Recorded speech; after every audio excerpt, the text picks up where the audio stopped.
बसपा प्रमुख मायावती जी, सपा प्रमुख अखिलेश यादव जी, राजद नेता तेजस्वी यादव जी, क्या आपको इस बात का अंदाजा भी है कि आपकी लड़ाई किससे है? अगर अंदाजा है तो उससे लड़ने की क्या तैयारी की हुई है आप सब ने? क्या आपको मालूम है कि पूरे देश में आरएसएस की 59,000 शाखाएं संचालित की जा रही है? जब आप सो रहे होते हैं, इन शाखाओं में संघ के सदस्य एकत्रित हो चुके होते हैं। संघ 12 भाषाओं में 30 पत्रिकाएं प्रकाशित कर नियमित रूप से 2 लाख गाँव तक भेज रहा है। अभी कुछ महीने पहले हरियाणा में इन पत्रिकाओं को पहुँचाने वाले 572 डाकियों का सम्मान भी किया गया।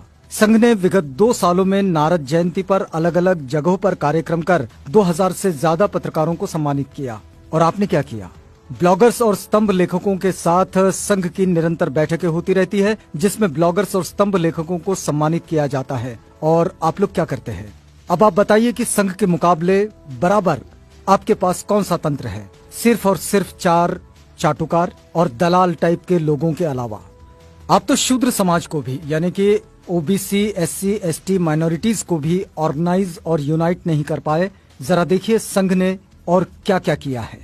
देश के लगभग 65% ओबीसी समाज के लोग बजरंग दल में हैं, विश्व हिंदू परिषद में हैं, शिवसेना में हैं, गोरक्षा दल में हैं, आरएसएस में हैं, हिंदू युवा वाहिनी में हैं, श्रीराम सेना में हैं, गायत्री परिवार में हैं, आर्य समाज में हैं, स्वाध्याय परिवार में हैं, करणी सेना में है और जितने भी देश में धार्मिक संगठन है सभी में है। सिर्फ यहाँ नहीं है ओबीसी के लोग, न्यायालयों में जज नहीं है, सरकारी वकील नहीं है, यूनिवर्सिटीज में प्रोफेसर नहीं है, शासन में सचिव नहीं है, आईएएस आईपीएस ऑफिसर नहीं है, डिप्टी कलेक्टर और एसपी नहीं है, बड़ी बड़ी कंपनियों में सीएमडी या डायरेक्टर नहीं है, जनसंख्या के अनुपात में मंत्री, विधायक और सांसद नहीं है, मीडिया में मालिक, संपादक और ब्यूरो चीफ नहीं है।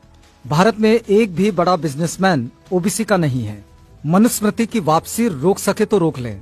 जज कॉलेजियम से बनेंगे, आईएएस लेटरल एंट्री से बनेंगे, बाकी नौकरियां ठेके या संविदा पर होगी। बेहतर शिक्षा इतनी महंगी होगी कि कोई ईमानदार व्यक्ति वहां अपने बच्चे को नहीं पढ़ा पाएगा। और सरकारी शिक्षा को साजिश के तहत बर्बाद किया जा रहा है। सरकारी क्षेत्र को धीरे धीरे खत्म किया जा रहा है, जहाँ आरक्षण का लाभ मिलता है। आरक्षण तो रहेगा पर सरकारी क्षेत्र में नहीं रहेगा, तो आरक्षण अपने आप ही खत्म हो जाएगा और उसे खत्म करने का दोषी भी कोई नहीं होगा।